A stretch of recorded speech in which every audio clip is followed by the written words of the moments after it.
नमस्कार मेरे प्यारे साथियों, आप देख रहे हैं GK job exam YouTube channel. तो चलिए शुरू करते हैं आज के इस सेशन को।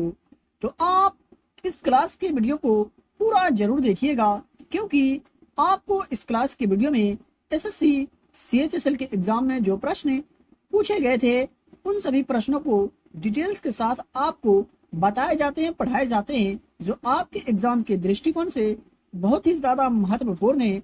और यहाँ से प्रश्न आपको अपने एग्जाम के पेपर में देखने को जरूर मिलेंगे। तो आज का पहला प्रश्न है, सरस्वती सम्मान किस क्षेत्र में दिया जाता है? तो बात करें सरस्वती सम्मान का, तो यह जो है साथियों साहित्य के क्षेत्र में दिए जाते हैं सरस्वती सम्मान। और बात करें सरस्वती सम्मान का, तो भारत के संविधान के अनुसूची 8 से संबंधित है, ये आप याद रखेंगे।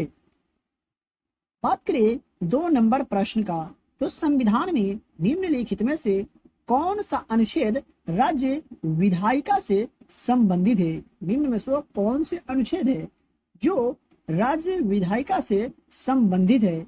तो अनुच्छेद 168 से 177 जो है राज्य विधायिका से संबंधित है। सही जवाब होगा ऑप्शन नंबर ए। और बात करें अनुच्छेद 14 से 35 का, तो यह हमारे संविधान के मौलिक अधिकारों से संबंधित है, जो भाग 3 में है। ये आप याद रखेंगे, एग्जाम में काफी बार पूछे जा चुके हैं। देख लेते हैं दूसरे प्रश्न को। तो आज का 3 नंबर प्रश्न है, हर्यक वंश का संस्थापक कौन था और भगवान बुद्ध के समकालीन था? यानी हर्यक वंश का संस्थापक कौन था जो भगवान बुद्ध के समकालीन था, यह प्रश्न पूछा गया था। तो बिंबिसार जो है हर्यक वंश का संस्थापक था जो भगवान बुद्ध के समकालीन थे। सही जवाब हो जाएगा ऑप्शन नंबर सी। ये आप याद रखेंगे। यहाँ से 2 प्रश्न कवर हो गए।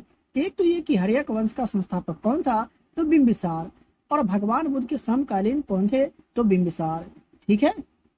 बात करें आज का अगला प्रश्न का, तो 4 नंबर प्रश्न है, स्वतंत्र भारत के पहले वित्त मंत्री कौन थे? मैं आशा करता हूं कि इस प्रश्न का आंसर आपको पहले से जरूर याद होगा। नहीं याद है तो आप याद रखेंगे।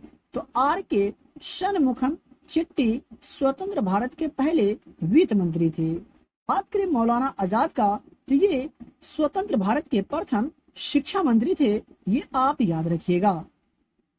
और बात करें आर के शनमुखम चिट्टी का, तो 1947 से 1949 तक स्वतंत्र भारत के पहले वित्त मंत्री के रूप में कार्य किए थे। देख लेते हैं दूसरे प्रश्न को।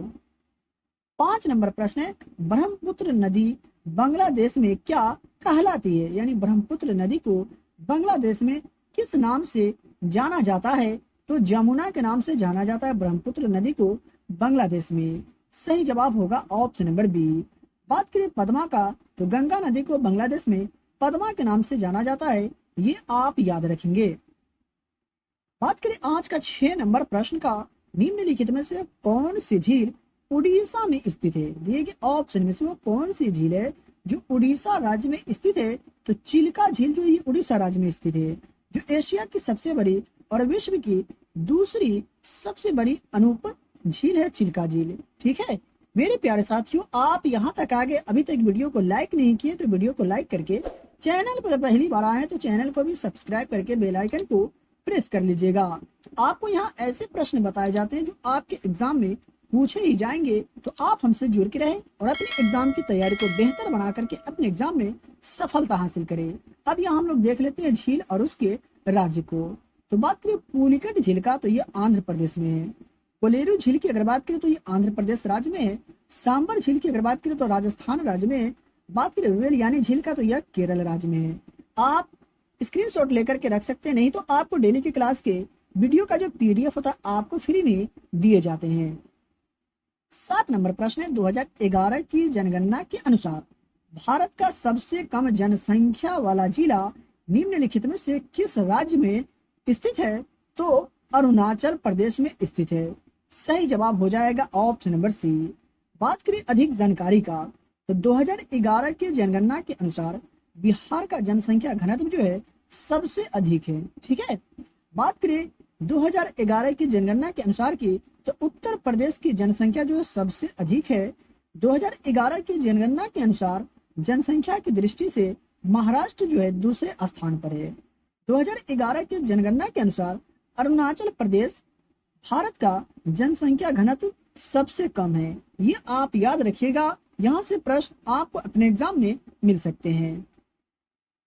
8 नंबर प्रश्न है, निम्नलिखित में से कौन एशियाई खेलों में स्वर्ण पदक जीतने वाली पहली भारतीय महिला एथलीट थी? निम्न में से कौन सी महिला है?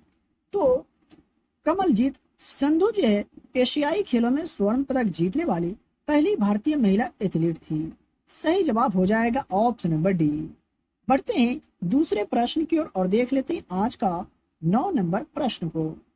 बात करिए 9 नंबर प्रश्न का, तो मानव विकास सूचकांक पहली बार वर्ष में पेश किया गया, यानी मानव विकास सूचकांक पहली बार किस वर्ष में पेश किया गया था?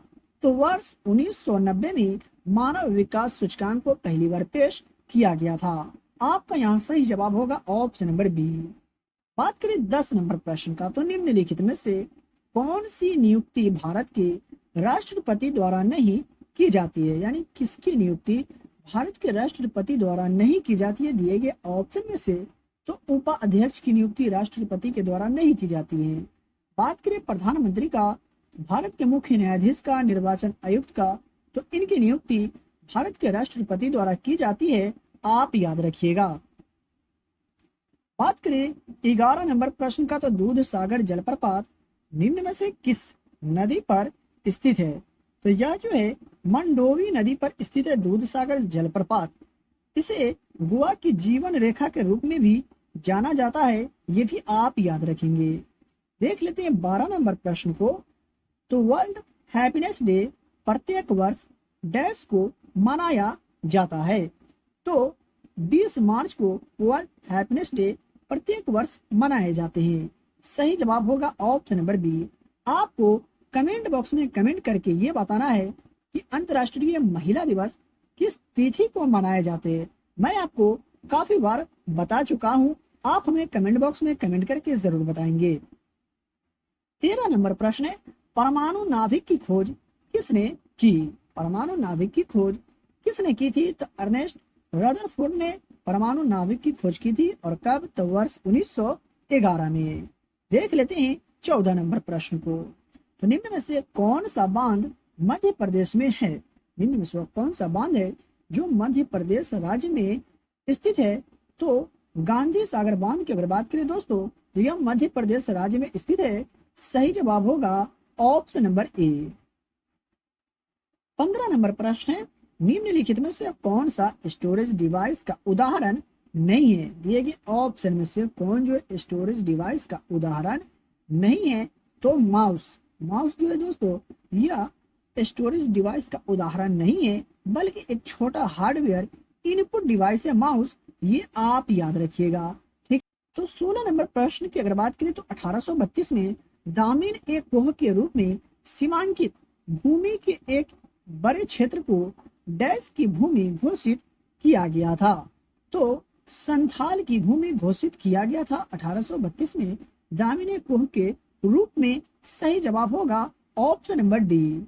बात करें अगला प्रश्न का, तो 17 नंबर प्रश्न है, सिरोसिस रोग शरीर के किस अंग को प्रभावित करता है? सिरोसिस रोग जो है शरीर के किस अंग को प्रभावित करता है? तो लीवर को, है ना।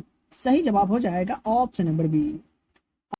18 नंबर प्रश्न है, मानव रक्त का सामान्य पीएच स्तर कितना होता है? मानव रक्त का सामान्य पीएच स्तर जो है कितना होता है?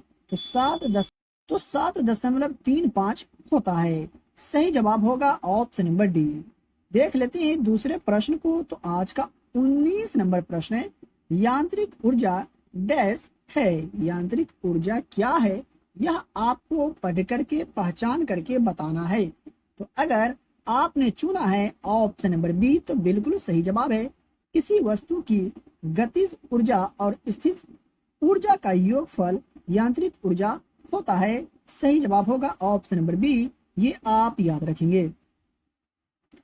20 नंबर प्रश्न है, निम्नलिखित में से कौन सबसे अधिक क्रियाशील धातु है? जी हाँ, दिए गए ऑप्शन में से सबसे अधिक क्रियाशील धातु कौन सी है? तो पोटेशियम जो है सबसे अधिक क्रियाशील धातु है।